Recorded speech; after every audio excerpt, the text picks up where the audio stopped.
On This Week in Enterprise Tech, Curtis, Brian, and I talk with Richard Blech, CEO of Secure Channels, about enhancing your data protection, adopting encryption and authentication, and a bunch more. Plus, we talk about how the government shut down and how it's affecting the IT side of things.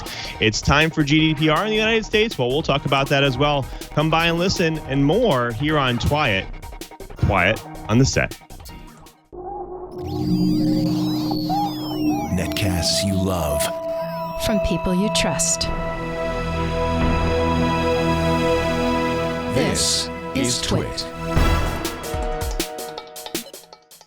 This is Twiat, This Week in Enterprise Tech, episode 325, recorded January 18th, 2019. Securing data with Secure Channels.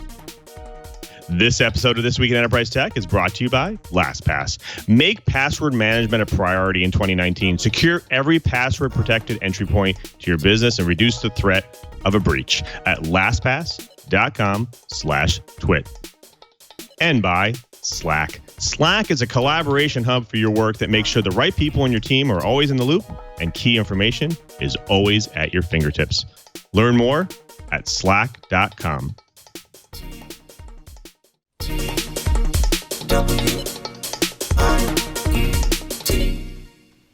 Welcome to Twiat, This Week in Enterprise Tech, the show that is dedicated to you, the enterprise professional, the IT pro, and that geek who just wants to know how this world is connected. I'm your host, Louis Maresca, your guide through this big world of the enterprise, but I definitely can't guide you by myself. I am joined by not one, but two enterprise juggernauts in the industry, starting with Mr. Brian Chee, Director, Advanced Network Computing Laboratory in Honolulu.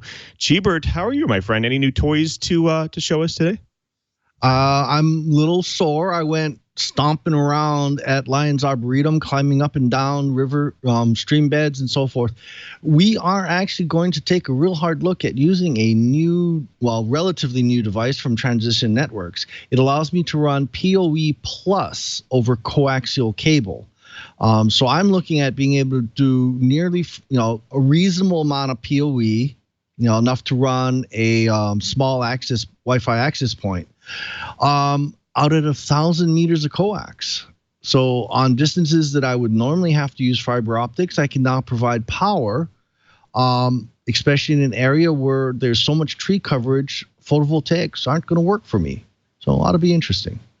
That's cool. It's cool. Hopefully it'll be affordable because I want to take advantage of some of that as well. Actually, I just found out they're like $360 a pair. Okay. Well, we'll see. We'll see if that's in the budget. Well, of course, we love having our favorite journalist on as well, Mr. Curtis Franklin, senior editor at Dark Reading. Curtis, what's cooking for this week? Well, this week, the nice criminals who managed to take much of the holiday season off are back at work, so that's giving me plenty to write about. I got some great stuff happening over at Dark Reading, and my inbox is starting to fill up with invitations for the RSA conference that I'll be attending just a little bit later this year. So exciting times, and keeps me indoors and happy through this bitter chill of a Central Florida winter. Well, thanks, guys, for being here. We have a pretty jam-packed episode of data security. We're going to get into it a bit. And as well as we're going to talk a little bit about how the IT industry is being affected by the shutdown. Plus, our guest from Secure Channel will talk about data protection, encryption, adoption, authentication, and more. But before we do all of that, like we always do, let's go ahead and jump into this week's blips. Now, security breaches are a weekly thing for us now, so it wouldn't be a week without us reporting on one. This one is coming from a security researcher firm, UpGuard Cybersecurity Researchers. They have reported that the existence of a server that has been exposed to the public that contains terabytes of confidential government data relating to the FBI investigations. Now, who did the server belong to? Well, it belonged to the Oklahoma Department of Securities, or ODS, which is actually a government agency that deals with security cases and complaints. Now, the database was discovered by the Shodan search engine, dating the public nature of the server back to the November 30th date of last year. Now, even though UpGuard made the ODS aware of the public server on December 7th, it was actually out there publicly for over a week. Now, in fact, UpGuard was able to download the database during that time and see data on cases dating back all the way to 1986. Now, they found that there was 3 terabytes of information representing millions of files, including personal data to system credentials, internal communication records, and even more.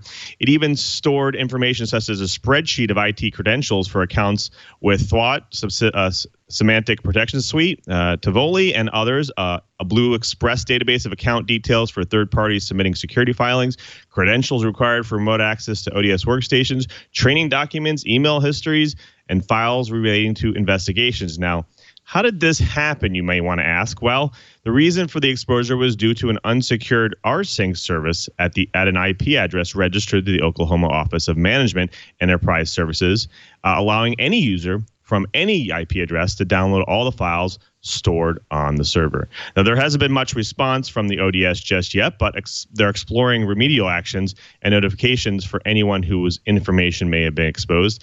Now, I have a feeling this is just the beginning of the data breaches we're about to hear in 2019. What do you think, Curtis?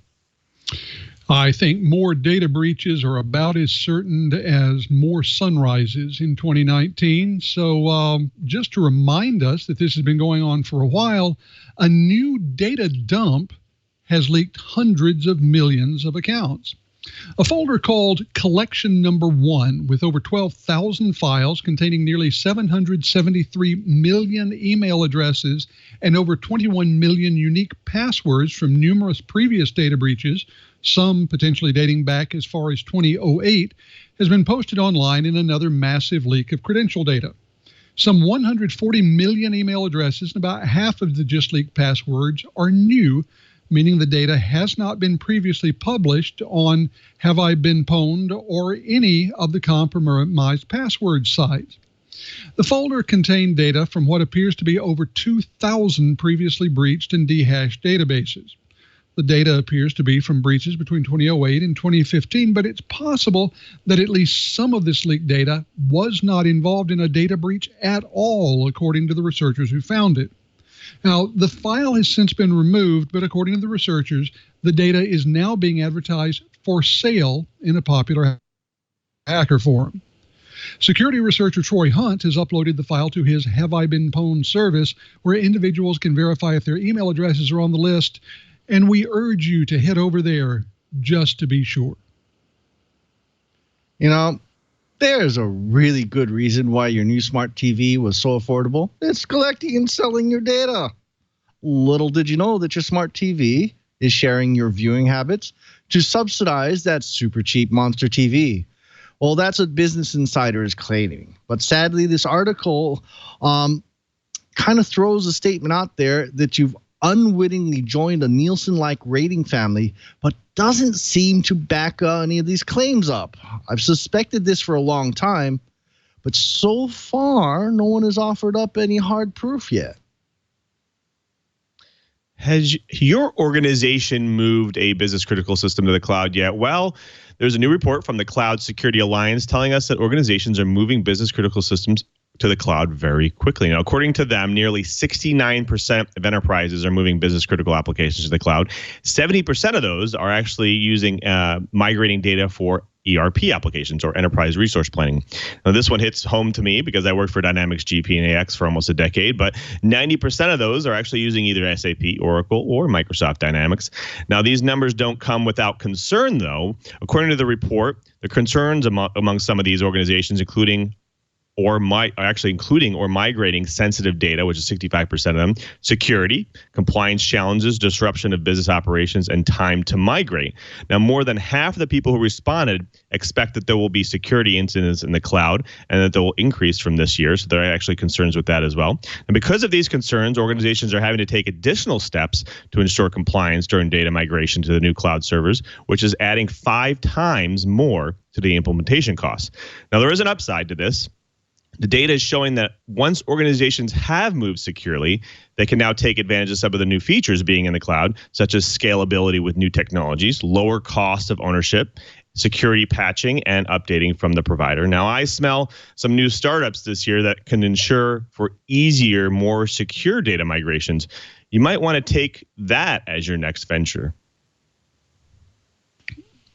Well, speaking of new, we've now got known vulnerabilities and exploits in building control systems. Researchers who discovered multiple vulnerabilities in building automation systems, or BAS equipment, have also constructed proof of concept malware to exploit some of those security weaknesses. Security researcher Elisa Constante and her team at Forescout created the test malware, a modular design that includes a worm that spreads itself among BAS devices last summer using intelligence they gathered over the past 3 years while testing these popular BAS systems. The systems included things like protocol gateways and PLCs for HVAC and access control. All of that, they were testing them for vulnerabilities. Now, during this period, they uncovered 10 major security flaws, half of which were cross-site scripting bugs in their associated web application interfaces, as well as privilege escalation and buffer overflow vulnerabilities. Costante shared the team's research at S4X19 this week, a conference down in Miami. While the affected BAS vendors, which Forescout declined to reveal, have since patched the vulnerabilities, more than 11,000 of the affected devices today remain exposed on the public internet to buffer overflow flaws, mostly in schools and hospitals. Why? Well, due to poor patching processes or non-existent patching processes. Forescout spent a total of $12,000 on the malware and equipment for the project, which Costante said demonstrates that BAS hacking doesn't require heavily resourced nation-state backing. Meanwhile, some building management operations are beginning to find the cybersecurity religion. David Weinstein, vice president of threat research at Clarity, said his company is seeing major real estate firms finally beginning to inquire about securing their properties, building automation systems, and, well, it's just in time. Well, our friends at Toshiba Memory America unveiled a 1 terabyte single package PCIe Gen 3 X4L SSDs with 96-layer 3D flash memory. Wow. Okay, this is a press release. It is from CES 2019. And basically, they will introduce in the fourth quarter of its single package ball grid array BGA solid state drive product line, the BG4 series. Toshiba's Memory's new lineup of ultra-compact NVMe SSDs place both the flash and all-new controller into one package. Anyway, so it's a press release, and realistically, this is a new trend. I'm going to riff here a little bit. The NVMe package is making a really, really, really big inroad into the server market. You know, having your primary, your boot, your swap area and so forth in NVMe is making a huge difference, especially in the world of big data, database, and so forth. And so sadly, we don't have anything to show or anything like that. We only have a press release, but this is Padre putting his fingerprints back onto Twyet because he was twisting some arms for us over at CES. And if all goes well, we're going to have some folks from Kingston on Twyet to really talk about some of these new NVMe developments and put them into perspective on what it really means. You know, it's not going to be a good fit for everybody, but, you know, who knows? And, you know, maybe we could get someone like Alvin Malventano to talk about the Intel products, because apparently I just been told he's over at Intel now. Who knows? We'll see. The whole bottom line is NVMe is making a massive, massive difference in the server infrastructure out there in the world. And I, for one, want to know a whole bunch more about it. Fantastic. Well, like Chee, once in a while, I like to talk a little bit about lighter topics like emerging technology that could change the way we do things. Well, this tech is no exception to that rule. It is a paper-thin Bluetooth chip that can operate entirely without a battery. Now, wait a second. Now, that's either cool or scary. Now, how does it work, you ask? Well, this device is a postage stamp size chip from Willet, and it's able to harvest energy from the ambient radio frequencies around us, such as Wi-Fi, Bluetooth, and cellular signals, and use them to power a Bluetooth-equipped ARM processor that can be connected to a variety of sensors.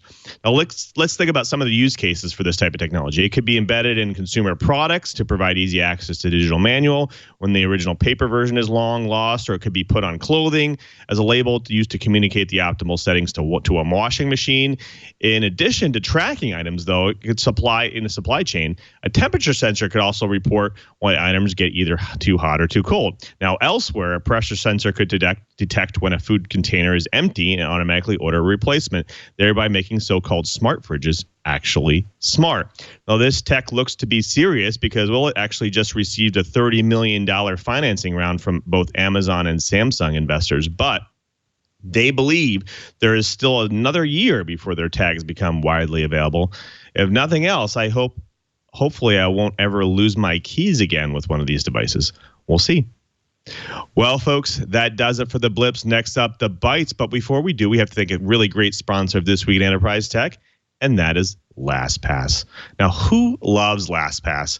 I do not. I'm going to guess that if I can't see you guys, but I can definitely say that there's probably a bunch of hands raising there. I use LastPass so often, I don't even know I'm using it anymore. It's one of my favorite tools. Now, think about it. You have a username and password for every site you go to. For me, it's 5 different banks. I'm supposed to have a different username and password for each and every site. It becomes almost impossible to remember and manage, and you don't want to have to write those passwords on a sticky note because people can find those things, or you don't want to send it in an email because in an email it's plain text and somebody can see it. Now, that's where LastPass comes in and saves us all. LastPass automatically remembers and fills your passwords anytime, anywhere, whether you're on a computer or a mobile device. All you have to do is remember that master password, and LastPass remembers the rest. Now, I got hooked on LastPass on my desktop, and now I use it on all my devices. In fact, I use it on all my my browsers as well: Chrome, Edge, Firefox, Opera, and more. Plus, it works on all of your mobile devices, both Android and iOS. Now, I can remember the day I actually was at work. My family called me, and they said, "Hey, we need access to that account so we can make a payment." I didn't remember the username password, but what I did was logged on to LastPass, opened the vault with my master password, and bam, I can give that password to them, and they went ahead and paid the bills. Now, I'm actually talking about my personal accounts here, but LastPass also has LastPass families for the entire family, and it's great for the enterprise too. Enterprises are always battling people trying to breach their networks. Now, check out this piece of data. 81% of breaches are actually caused by weak or reused passwords. Plus, there's a survey shows that 32% of employees share passwords with others. Now, LastPass makes it easy to use using unique random passwords that your employees don't have to remember and write down. LastPass also has the ability to share passwords. And so you don't have to put it on the sticky notes and other places that people can find it.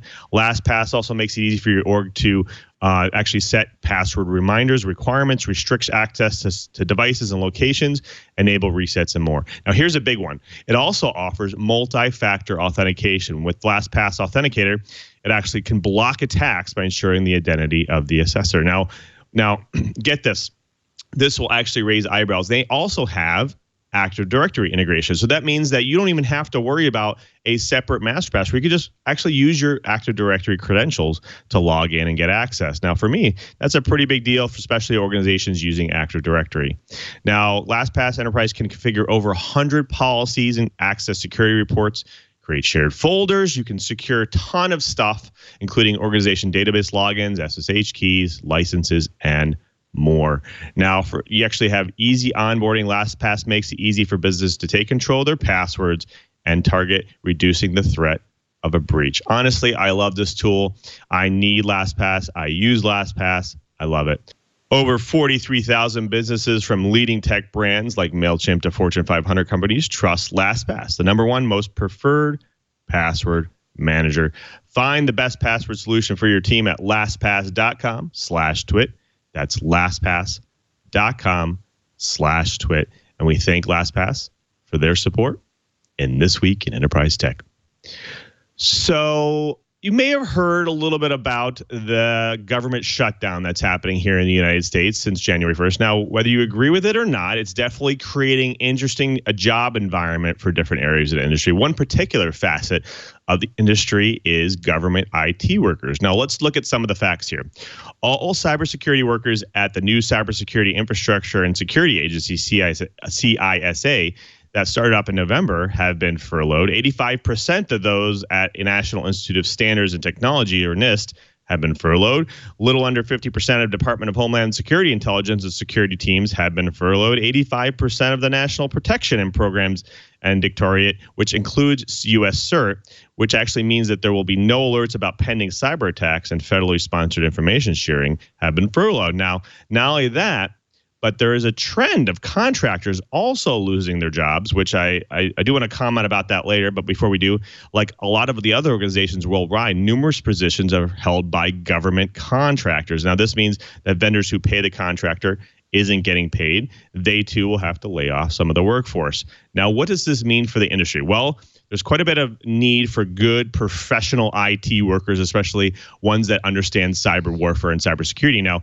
could this opportunity actually open up some opportunity for some of the public organizations to poach some of these professionals out there? Now, if you remember, Amazon HQ2, their headquarters number 2, is actually going to be opening up directly across the Potomac River there from Washington. Now, even though I'm hearing from Amazon, from people who are actually applying to Amazon, they're bait and switching people to where they apply for Virginia and they actually get put into Seattle. But it won't be too long before they start staffing that location as well. Now, Chee, I want to throw this over to you first because you are an ex-federal cyber worker. How do you feel about what's going on here? Well, I'll tell you, during my tenure with the federal government, I suffered through, 3, 4, maybe I think it was 5 federal shutdowns. Most of them have been pretty short. But the sad part is most IT workers that go to the Fed are looking for some stability. I wanted to go and basically rack up some years so that I could go and have retirement, which would have been awesome. But the real problem is it's a breach of faith. The author of this article is Wayne Rash. Wayne and I have known each other for many, many years. We were both government contractors together, working for American Management Systems. And when I was with the Fed, he and I kept in touch.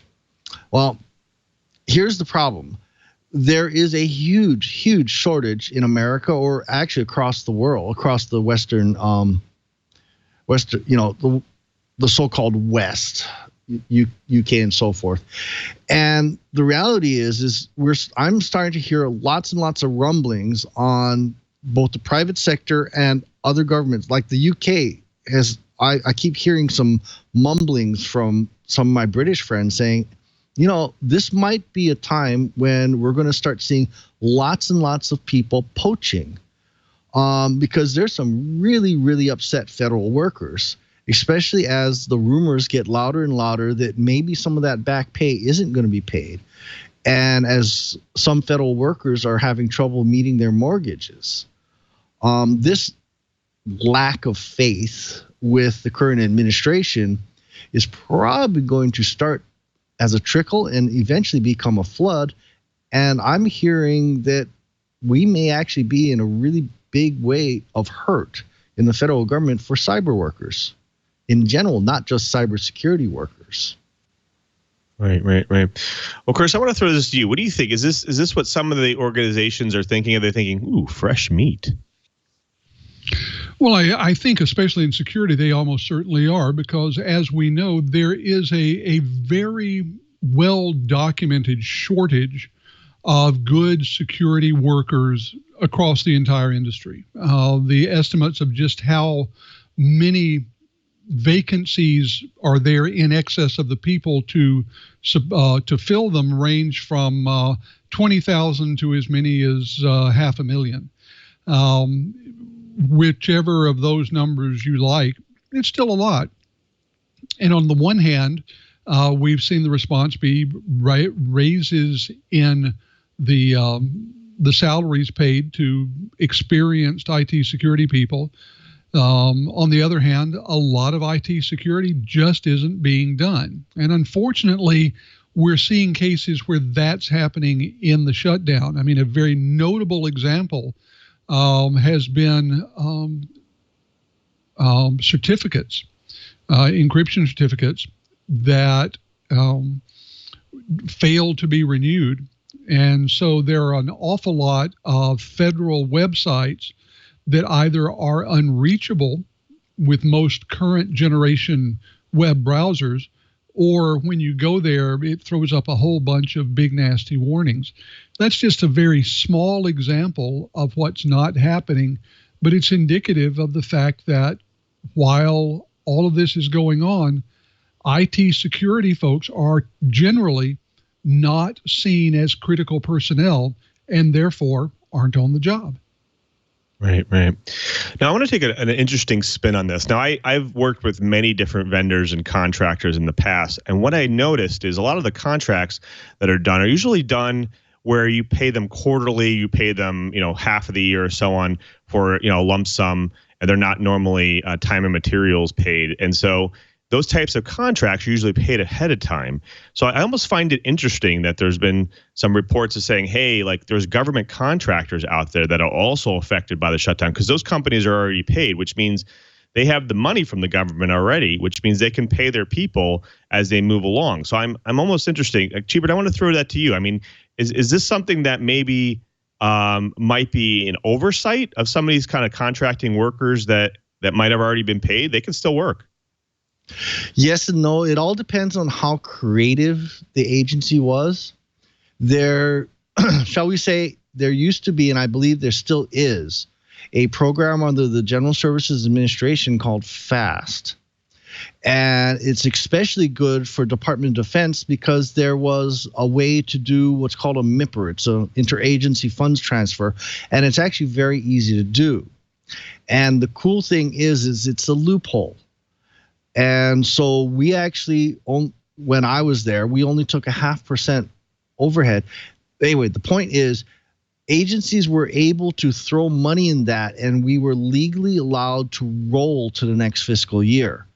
I got to imagine some really key players probably took advantage of the MIPR mechanism and used the GSA FAST program or something similar so they can hide some money and keep, key contractors going. I got to imagine not everyone did it. Otherwise, we wouldn't be hearing the amount of hues and cries. But it was a loophole that some agencies use. And it's, as a contracting vehicle, it was very, very successful. And I seriously doubt it's been done away with. Right. Well, hopefully we will soon see the end of the shutdown, and hopefully the residual effects won't be too bad. Well, folks, that does it for that bite. Let's go ahead and jump into the next bite. Curtis, you're going to take this one from the helm here. It's about security regulations.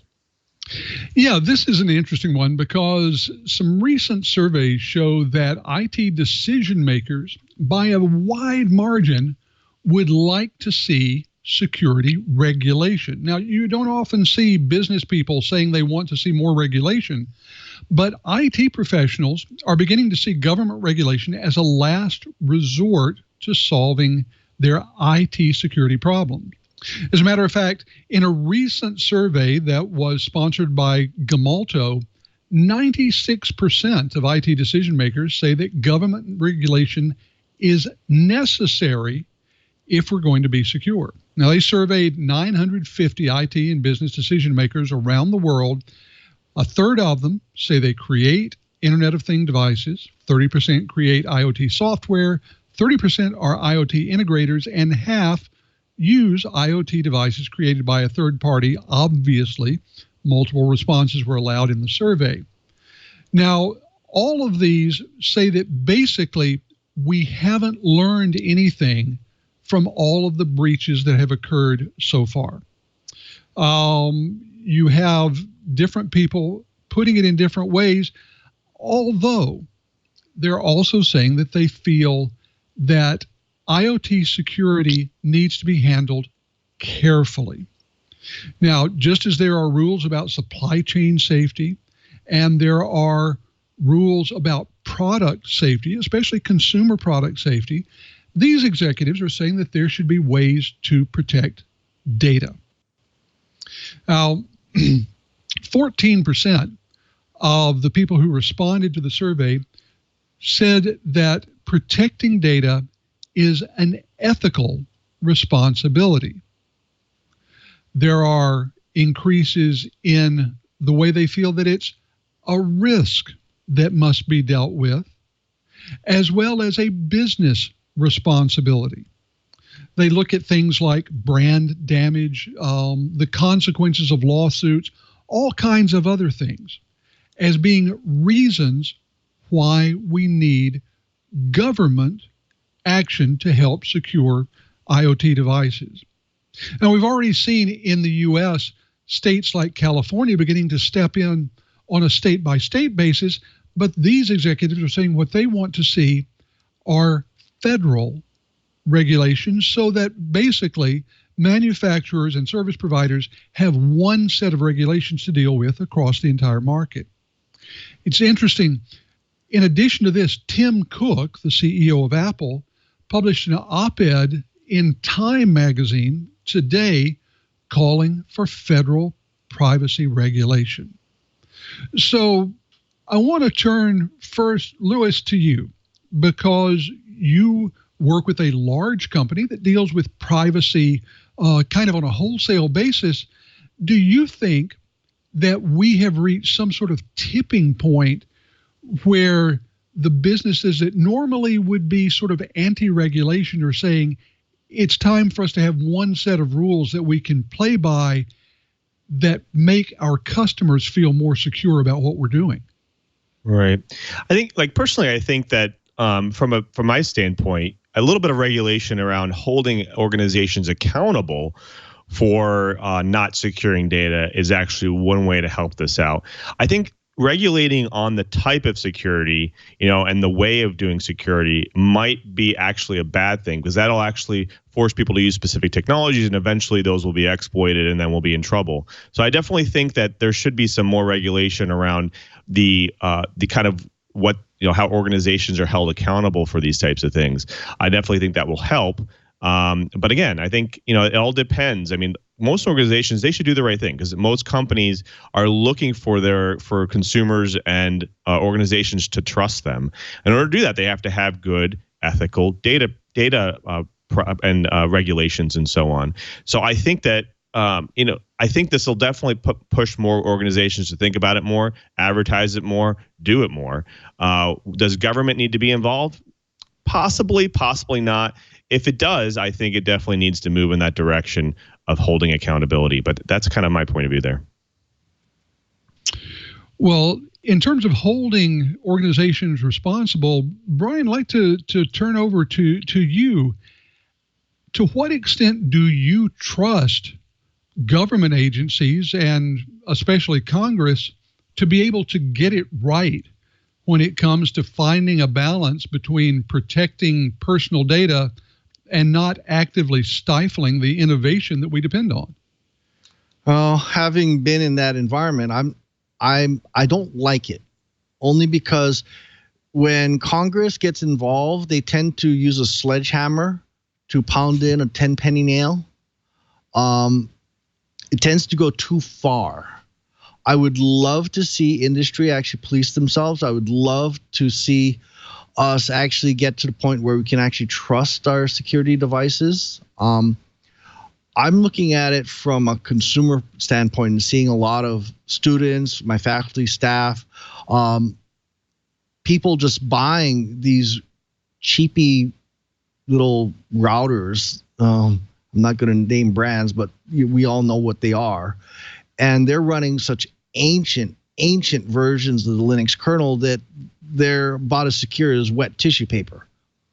I would love to see something drive it, maybe from an industry area. Like, for instance, I'm actually taking a good hard look at, if we are going to ever get to the point where we can, control rooftop solar and actually have widespread rooftop solar adoption, then we're going to have some sort of security so we can trust the links from the residential controllers up to the utilities. And that's going to take more serious security, not this tissue paper type of thing. And so I really and truly want to see something happen, but I'm not sure I want the federal government to go and start hammering in, tiny nails with big sledgehammers. Well, tiny nails with big sledgehammers is one of the things that government does best. I think the real question for a lot of industry is, if not the government, who? And I'm also hearing people say that, especially with the advent of GDPR in Europe, the idea of a single sort of flavor of privacy control across these two very large markets, Europe and North America, would make many of the vendors much more comfortable. Well, this is one we're going to work for a long time, one that we're going to be talking about certainly in the future. But for the moment, it's time to go back to our host, Louis Maresca, for his take. Fantastic. Well, thanks, Curtis. Yes, I think we definitely going to have some more regulations for sure, and GDPR for sure is going to help with that. Now, whether we need that in the country or not, we'll have to see. Hopefully organizations will start taking accountability themselves, but we'll have to see for sure. Well, folks, that does it for the Bites.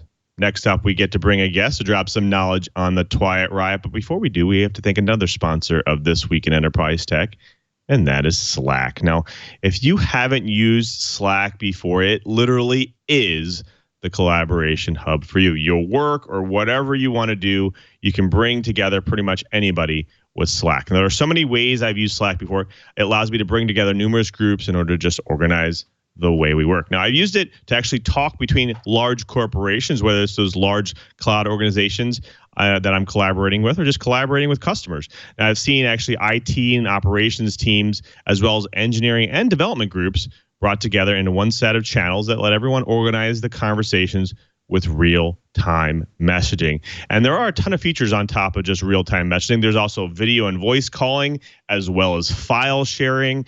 It also provides an unstoppable set of features to ensure productivity. Now, why use email? Save time. Go back and search those, gain historical context from the discussions from those different groups and teams and topics on Slack. Now, Slack brings a rich environment for keeping people up to date. You can create new channels, new issues, show alerts for real-time updates in the channel. But also, you can also integrate your favorite system so you can bring the information to you. Now, get data from Jira, Salesforce, Zendesk, Google Drive, and just hook up those webhooks to get more information. It's literally the collaboration hub. Slack keeps teams together, ensures they're communicating efficiently and staying productive every step of the way. Now, imagine your sales team. They're getting together. They're talking about new products, learning about these new products, talking about different prospects or even current clients. Well, you missed that meeting. Well, you actually go back, load Slack up, creates a place where you can learn that historical context, look at all the notes, look at all the discussions, check out. It's really that place where you can find everything you need, search through the historical context, get what you need. Now, I've used in the Slack in the past. In fact, I've used a really great feature called Slack Threads, which actually lets you kind of take the conversation off onto a tangent if you want. It doesn't interrupt the actual thread. You can have additional conversations off to the side, which is kind of a cool feature. Plus, they have really great advanced searching capabilities where you can have different search modifiers. You can search in different channels, different times from different people.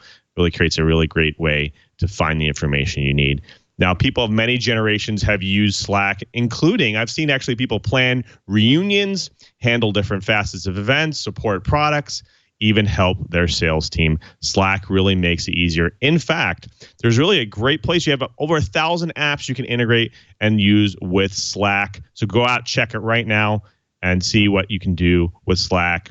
Slack reduces your emails, streamlines your communication, saves time, and increases your productivity. I can't say enough good things about Slack. With Slack, your team is better connected. Learn more at slack.com. That's slack.com. And we thank Slack for their support in This Week in Enterprise Tech. Well, folks, it now brings that time of the show, that really my favorite part of the show. We get to bring in a guest to drop some knowledge on the Twilight Riot. And today we have Richard Blech, founder and CEO of Secure Channels. Richard, welcome to the show. All right. Thank you very much for having me. Appreciate being here. Absolutely. So our audience loves to hear origin stories, people's journeys through tech. Maybe take the audience through how you got started in tech and how you actually got to Secure Channel. Great. Look, I'm a technologist in the way from an entrepreneurial perspective. Sure, it's an investment, but I really have a passion for technology. It's exciting. I like that I can get into something and, with the mentality of if you think it, we can build it. And there's not a lot of other industries that you can actually do that. So always having that innovative mindset and being able to look at technology in that way, and then look at the landscape where technology actually can enable and fix a lot of things. Several years ago, I invested in a company that was early stage certification authority and public key management. And I got involved with an inventor that used to work at Microsoft that had some ideas around some encryption primitives. And then years passed and we kept going on. And then all of a sudden the Snowden event or the revelations came out. And that really raised awareness about what could be going on with our own government and other mass surveillance. So with that, Secure Channel was kind of founded on the premise of, hey, there's a lot of different opportunities or possibilities to protect data out there. And the main method, at least the standard for encrypting data is AES, but AES does have that target on its back. It's excellent at what it does, and it's been improved through efficiency as time goes on. However, it does have that target on the back because it is the only one out there that is the main one people are using. So eventually, as time passes, compute power goes up, whether it's supercomputer or as we get into the quantum age, there should be ways to look at strengthening encryption as we go forward. And that's kind of where Secure Channels came in from its focal point of initially developing an encryption algorithm that used those building blocks within AES and strengthening and coming up with a mode of operation that would actually strengthen AES going and thinking for the future. Right. So I know we have a lot of topics that we do want to talk a little bit about that as well, but I want to get into one topic and get your point of view here. Sure. Now, governments around the world don't seem to be too happy with data security. From that angle, they don't like data encryption. Now, we had talked about in our previous episodes about the Australian government just recently passing some laws around making sure that organizations have back doors into their system so they can access data. Now, you actually wrote an article about this. Can we maybe walk us through what's happening in around the world here? Well, I mean, of course, governments want to surveil. I mean, that's no matter what they say on a political, in the front end of political, and on the back end, they want to have all kinds of information on its citizens, whichever government. We can name any government. I don't think there's a government out there that would not like to have access to personal information for all sorts of reasons, monetary and otherwise. And Australia, that, is they're putting the window dressing on law enforcement and for other reasons because they think encryption is a barrier, but that is just nonsense. Anybody that knows anything about technology knows that if you weaken a security primitive somewhere and create this so-called backdoor, that it's also going to be there for the bad guys. You can't do something in code, binary, that works for the good guys only and not for the bad guys. So it's nonsensical all the way across the board, and I'm adamantly opposed to the Australian approach, and we are as a company. Right. Makes sense. Now, I've actually seen some demos of some of your products. There's some really cool stuff there, especially I've looked at the Paradox box, where you actually can create a container and then secure it with MFA and make sure it's encrypted. And you have a laundry list of different encryption algorithms you can use and ways to identify the user. Can you tell us a little bit about that product and how it helps consumers and organizations alike? Yeah, so the Paradox box, we really developed to, reach the endpoint, but have enterprise administrative controls. So that's the good thing about it. is that it is adaptable to Active Directory. The IT administrator or whoever the administrator is can turn on and turn off workstations at the endpoint. And it's another method of assuring authenticity assurance for the users because of the way everything is registered and the multi-factor authentication that is involved there. And then the administrator has some choices of different encryption algorithms to use.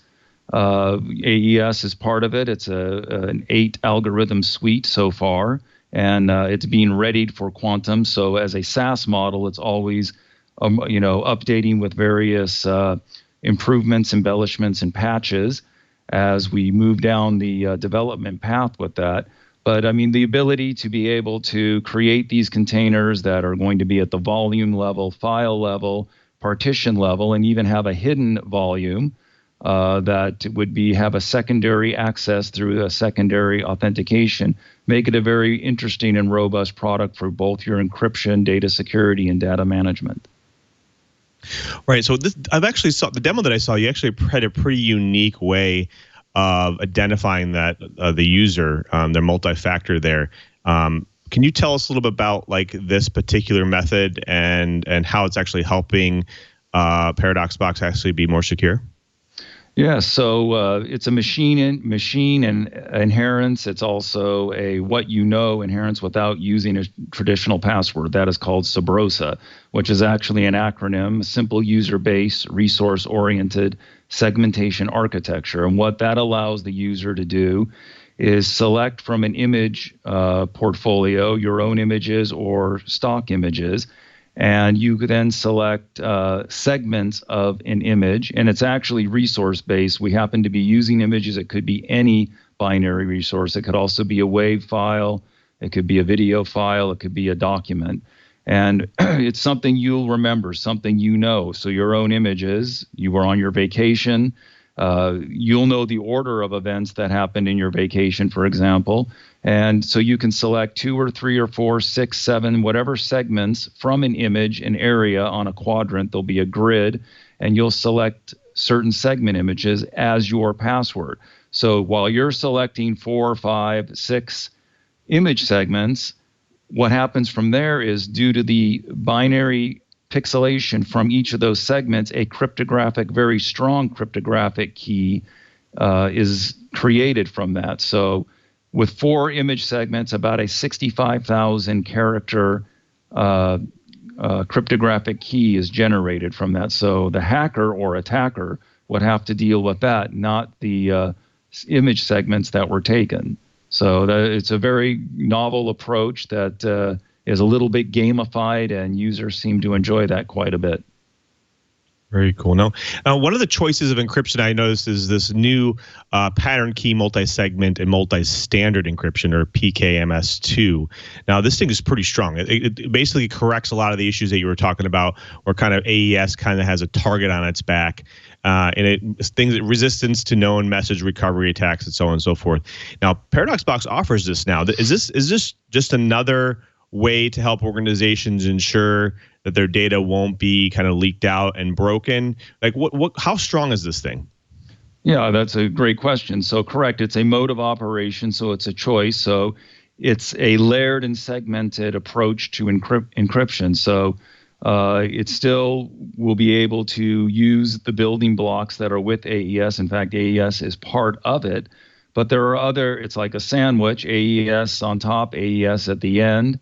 And in the middle, there will be several other encryption algorithms that are used that are segmented and layered. And it's maintained by its design with efficiency. So the overhead is negligible in comparison to AES in GCM mode, for example. And what beyond the security guarantees, the bit strength is actually at a minimum 387-bit, and we in certain circumstances it's up to 512. So that's allowing for future-proofing, as I mentioned previously. Fantastic. Well, my co-hosts are chomping at the bit here in the chat, in the back chat that we have here. So I want to actually bring them back in.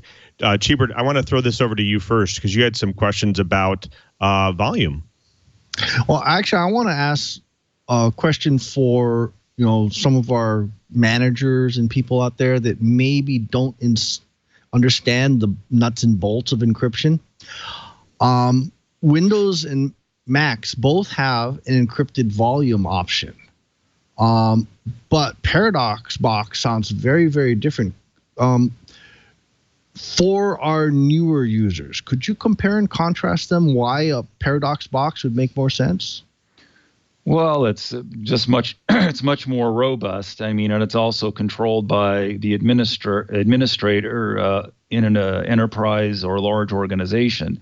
It also allows you to do more than just volume encryption. You can encrypt a single file. You can share it within the org, out of the org. So that is interesting. It's also quite fast. The Windows and Apple solution, I don't want to say are sluggish, but they're not the most speedy methods to go about. So there's also the issue of while there is, for example, with BitLocker, that's great and it works with BitLocker too, by the way. But in the case of BitLocker, it's great for a laptop that you leave in the back of your car and the laptop's stolen, the laptop is off. However, we're speaking about the time while you're working and operating and you need that security. BitLocker is not effective then. And the use of Paradox Box in real-time use where you're transferring files and encrypting and actually working, it doesn't have an effect on other system applications that are going on. And in the case of Apple and the Microsoft volume encryption, there is an effect there. So I would say that's a very distinct separator. So I know that Curtis actually wanted to ask a little bit about containers. Sure. Yeah, you mentioned containers, and while security is one of those things that is often touted when people are looking at a container deployment mechanism, I'm curious because there can be some issues around separation with all of that shared resource pool that containers draw on. Separating one process from another or even one customer from another can be tricky. How do you do that and assure people that everyone has their very own set of resources here when it comes to your security? Well, that's another good question. So if you're going to have others participate in the sharing of data items, files, or whatever that may be, you do have to take steps to ensure security. So whether that is registering at the SaaS portal or going through means of authentication when you're going to share instead of it just being out there in the public, you do have to make those steps necessary to prove you are who you are. In essence, the Bob is Bob, Alice is Alice scenario. You want to take those steps and measures because I, as the owner of a data set, want to know and have assurance that it is going to a recipient and know that they are going to actually be the ones viewing it, receiving it, and handling it. So it's all about really implementation and design. It's not all just on how the technology works. You have to design and implement in accordance with those kinds of thoughts in mind on how it's going to be used and how you're going to manage your data security. Right. So I do want to shift really quick to another one of the products that I saw from Secure Channels, because email is one of those things nowadays. Everyone uses it. It's big in organizations, and it's been tough to kind of secure email lately. You can have a key that kind of encrypts things, but it's not been known. It's been known to have been broken many times. So email's a direct target going forward. How is Secure Channels helping with this? Yeah, great. Thank you for that. We're very excited about XFA Mail, which is our implementation in as an Outlook plugin right now. We're right now developing and will soon be released for both mobile for both iOS and Android. And we will have this as an 0365 Gmail and any other public email, POP email as well. But what we're very excited about the XFA Mail is that it's a non-PKI implementation. And most of the complaints we hear out there that are other users of encrypted type of mail, and this is secure email, it's not just about encryption, is the complications in dealing with certificates and getting others involved in the email communication. So what we did here is we've used a non-PKI method, which is leveraging for this purpose the Amazon Web Services global satellite reach that they have. And we've developed an exchange of an elaborate method of token exchange, token as in GUIDs and tokens, not the cryptocurrency type of tokens, that at initiation, and this all happens simultaneously, assure that, again, in that scenario, Bob is Bob and Alice is Alice. So what will happen is when you're going to get the plugin, you're going to register, you're going to prove your identity through the registration process with your device, with yourself. And in order for a recipient to get the email, they will have to do the same. Now, where we really change and get unique, besides the back end with the key exchange process, is that when I send an encrypted email, I'm also using a second factor. So I've already registered, but one of the things I registered with is my facial recognition with a very sophisticated and very fine-tuned facial recognition. And we store none of the emails, we store none of the keys, and we store none of the biometric data. That's all done with either Microsoft or Amazon Web Services. So when I go to encrypt an email, it immediately activates the camera and it verifies that I am who I'm supposed to be, and then the email is sent. When the recipient, or Alice in this case, receives the email, in order to decrypt it, you can click on it and it will still be encrypted in your inbox, whether it's phone or your desktop. When you double click, you will activate the camera and it will verify that it is the recipient before it decrypts. If someone else is in the picture, like you're offline, this can be offline too. So you're on the aircraft, you're traveling, and there's someone peering through the seat, watching you open your email, that email will not decrypt if it senses another face in the view of the camera. That's how tuned it is. And of course, there's options of tuning in and out of that. But the point is adding that factor of authentication with facial recognition and or other biometrics. This is just, again, the most easiest and the most adaptable. Then you really are getting assurance that that communication chain between Bob and Alice is certain, and you know when you're sending a secure email that is to be read by one person or more if you put them in the chain, that they are the authenticated recipients. You know, Richard, this sounds absolutely amazing, but I got to ask for our viewers, what kind of charge model do we have? Is it on a per seat, per use? What happens if I just want to exchange really secure email between my PDA and my buddy's PDA in Germany? What kind of money am I looking at? Is it for big companies, medium companies, or can mom and pop use it too? We are actually launching a SaaS portal called SCIFCom, which is where you would go up and make that registration. So think of that as the token authority. So we have a free version for that will be consumer, that will be for a certain amount of emails or messages sent. You don't actually pay for the plugin. You will register. There'll be a credit card, and depending on the amount that you're going to use, it's a nominal monthly amount of $4, $6 to $7 a month, and that's about it. I mean, that's all the cost that's involved in that. And there is a free version that has some limitations, but not in security for that scenario that you just mentioned. Well, and I'm assuming it from the free version up to, say, a large enterprise, it's all scalable, right? Correct. Absolutely. Fabulous. Thank you. Sure. So one question for me is that you said that they're working on a plugin for Outlook, and then it's moving to Android and iOS. Now, are these like standalone applications? Do I have to switch from my mail app that I'm using on iOS now and then kind of switch to the secure channel version, or is it actually work with some of the email apps that are out there as well?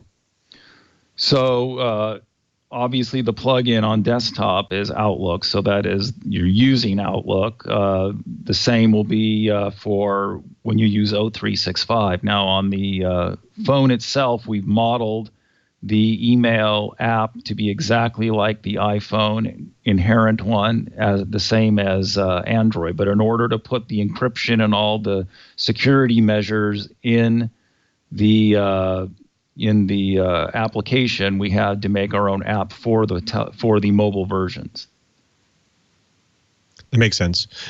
Now, you said that you're actually rolling out a free version. Is there a timeline for that, or is it already kind of coming out? It will be out by RSA.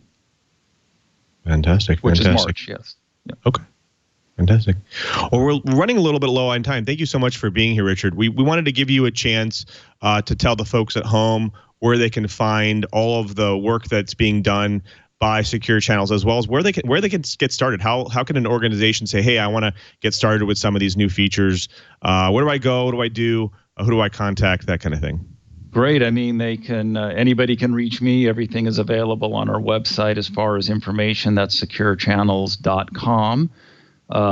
They can reach through contact, or as you see there on the screen, or I think we have all our information on there, including the telephone number. We're very adaptable, agile. Things are not just cookie cutter that this is the way it is. We're really an engineering minded firm, so we're able to adapt most of our agnostic based technologies anyways to fit into your environment rather than the other way around. Fantastic. Well, folks, you have done it again. You sat through another hour of the best dang enterprise podcast in the universe, according to 9 out of 10 Shaw 256 hashes. But I wanted to thank everyone who makes this show possible, especially to my co-host in crime, the brains of the outfit, starting with Mr. Brian Chee, our producer, and one of our co-hosts here. Cheebert, where can the folks find you and all of your work? Oh, I love Twitter. I'm ADVNETLAB, Advanced Net Lab. Or you can toss me an email. I'm cheebert@twit.tv. Or better yet, why don't you use twyet@twit.tv, and that way the email will hit all the hosts. Looking forward to hearing your ideas. Padre, good old Padre, his fingerprints are all over this show, sent me a long list of people to go in contact for potential guests.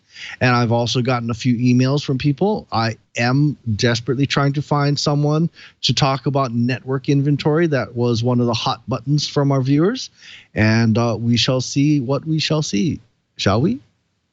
Fantastic, Cheebert. Well, I feel more informed, especially when the great Mr. Curtis Franklin keeps us informed. Curtis, can you tell the folks at home where they can find you and all of your great work? Well, as always, you can find my writing at darkreading.com, and you can find out when I'm writing and what I'm writing if you follow me on Twitter at KG4GWA. As I said, I'm getting ready for RSA. My mailbox is filling up, as is my dance card for the conference. So if you would like to see me out in San Francisco at RSA, drop me a direct message on Twitter, or drop me a note at curtis.franklin@ubm.com. I will look forward to getting those and to seeing the Twyet Riot out in the real world. Fantastic. Well, also thanks to you as well. You are our loyal listeners and watchers. You come in each and every week to get your enterprise goodness, and we want to make it easy for you to watch and listen onto the show. Now, you go out right now to twit.tv/Twyet, and there you'll find all of our amazing back episodes, our show notes, co-host information, especially our guest information, links to all the shows, links to all the stories that we do during the show. Especially more importantly, next to those videos there, they have those great, helpful subscribe links. Subscribe to your audio version, video version, HD video version of your choice, and listen on any one of your devices. It's the best way to stay on top of your enterprise and IT news. Now, after you subscribe, share it with your friends, because we want to keep doing this show, and we can keep doing it with your support and their support as well. Now, after you subscribe, also remember we do the show live each and every week at live.twit.tv at 1:30 p.m. Pacific. On Fridays, you come see how the show is run, the behind the scenes, and all the things that we talk about. Now, if you're going to jump in live, you might as well jump into that chat room live as well, irc.twit.tv. We have some great people in there. They're always asking great questions, starting discussions. So go ahead and jump in there and join the show. Also, don't forget to follow me on twitter.com/LouMM. Also, you can see all of my work that I do at Microsoft at dev.office.com, where we talk about all the latest and greatest ways to customize Office and your experience and how to make it more productive. Now, I also want to thank everyone who makes this show possible, especially to Leo and Lisa, who continue to support us each and every week doing This Week in Enterprise Tech. Also, thank you to our loyal producer, Brian Chee, who also gets all of the bookings and plannings for the show. Thanks to him for helping us and continuing to support This Week in Enterprise Tech. And also, I want to thank our TD before we sign out here, Victor. Victor, I know we want to continue this tradition because I think you could definitely get it this time. What was the main topic of the show today? Well, it's almost lunchtime here, so I was like thinking encryption sandwiches. So close. No, so close. I think we may almost give you that one today because it was definitely about data protection. So we'll give you that one for once. So that's a New Year's tradition. We'll start something new here. We'll give it to you this time. I'll take it. All right, sounds good. All right. Well, until next time, I'm Louis Maresca saying, if you want to know what's going on in the enterprise, just keep quiet.